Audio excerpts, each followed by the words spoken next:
Reconditioned heads for Gravner Mark 6 oil mist detector. For testing, the heads are connected to the unit, and then we simulate the oil mist with smoke detector spray sprayed on a head's path. Apart from hearing the alarm, we can also see the relevant indicator lights on both the head and the unit, as well as a message on the screen.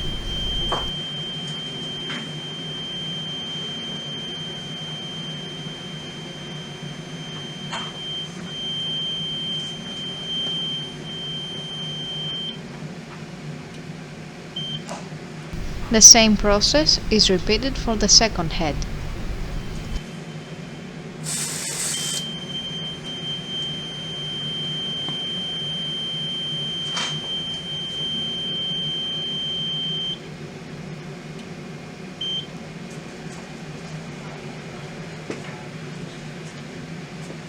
We can now see that both detector heads are operating successfully and are ready to be delivered to the customer.